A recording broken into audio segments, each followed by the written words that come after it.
केंद्रीय पर्यावरण वन एवं जलवायु परिवर्तन मंत्री भूपेंद्र यादव की अध्यक्षता में रिको रेस्ट हाउस में जिला स्तरीय अधिकारियों की समीक्षा बैठक आयोजित की गई। बैठक में केंद्रीय मंत्री भूपेंद्र यादव ने KBINR electronic manufacturing cluster, food park Tijara, MSME technology centre, CETP upgradation और 34 MLD सहित कई महत्वपूर्ण कार्यों की प्रगति के संबंध में अधिकारियों से जानकारी ली। इस दौरान केंद्रीय मंत्री ने बताया कि KBINR प्रोजेक्ट पूरा होने पर लगभग 40,000 करोड़ रुपए का निवेश संभावित है। साथ ही भिवाड़ी जल प्रदूषण पर किए गए कार्य पर जिला प्रशासन की प्रशंसा करते हुए सभी अधिकारियों को आमजन के लिए कार्य करने के लिए प्रेरित किया।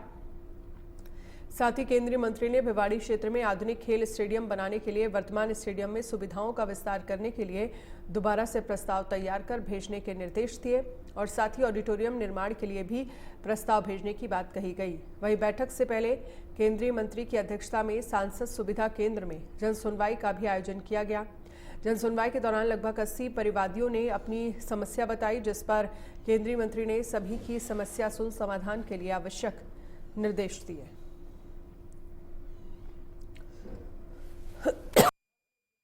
तरीके से और प्रशासन पूरी तरीके से अपराध को रोकने के लिए प्रतिबद्ध है। उन्होंने इसकी पकड़ भी करी है, आगे भी उनकी जांच जारी है। क्योंकि उनकी जांच जारी है, इसलिए उनके संबंधित तथ्यों को निश्चित रूप से प्रशासन को जांच में सुविधा होनी चाहिए। दूसरा एक विषय है कि आज भिवाड़ी के विकास की दृष्टि से मैंने पूरी एक समीक्षा बैठक करी है। एक लंबे समय से KBNIR इंडस्ट्रियल एरिया वाला जो विषय है, उस विषय को लेकर के समीक्षा करी है।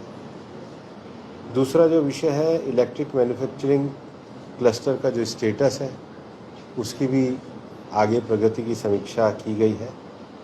मेरे पास सलारपुर गांव के हमारे जो किसान आए थे और सलारपुर गांव के जो इंडस्ट्रियल एरिया का इशू था, जब मैं पिछली बार आया था बजट में भाषण देने के लिए, तो उस इशू को रिजॉल्व करने के नज़दीक पहुँचे। रिको के अधिकारियों से उनके लिए मेरी बात हुई है।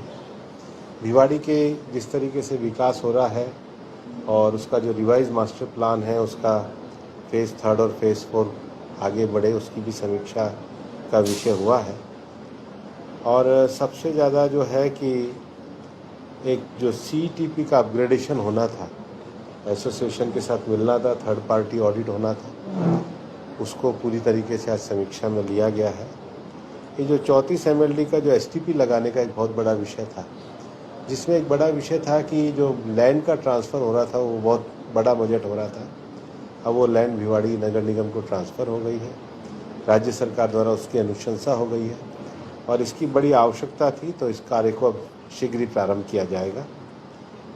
जो 2 प्रपोजल भेजे गए हैं नगर वन के, बाबा मोहन राम के यहाँ 50-50 हेक्टर के, और एक बायोडायवर्सिटी पार्क खैरानी तिजारा का जो विषय है, DFO के साथ मेरी बात हुई है।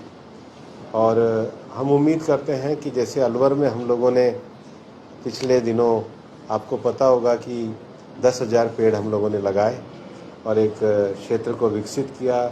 अलवर में इसके अतिरिक्त भी हम एक बायोलॉजिकल डाइवर्सिटी पार्क लेके आए, साइंस का सेंटर लेकर के आए। अभी भिवाड़ी में भी हम लोग अक्टूबर के फर्स्ट वीक में ये एक सामूहिक वृक्षारोपण का अभियान करेंगे और ये नगर वन को आगे बढ़ाने का काम हम भिवाड़ी में करने वाले हैं।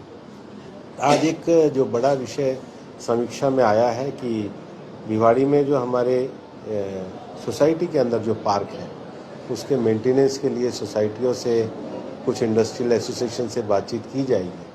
तो मैंने अधिकारियों को निर्देश दिए हैं कि अगली बार आने के बाद मैं और हमारे लोकप्रिय विधायक महंत बालकनाथ जी एक साथ हम लोग बैठेंगे और जन भागीदारी के माध्यम से उनको आगे बढ़ाने का काम करेंगे। स्टेडियम की भी समीक्षा की गई, जिसमें स्टेडियम को चारों तरफ से पूरा करने का काम हो रहा है। बैडमिंटन कोर्ट के काम को आगे बढ़ाने का विषय है और इनके दोनों के कर्मचारी भी यहाँ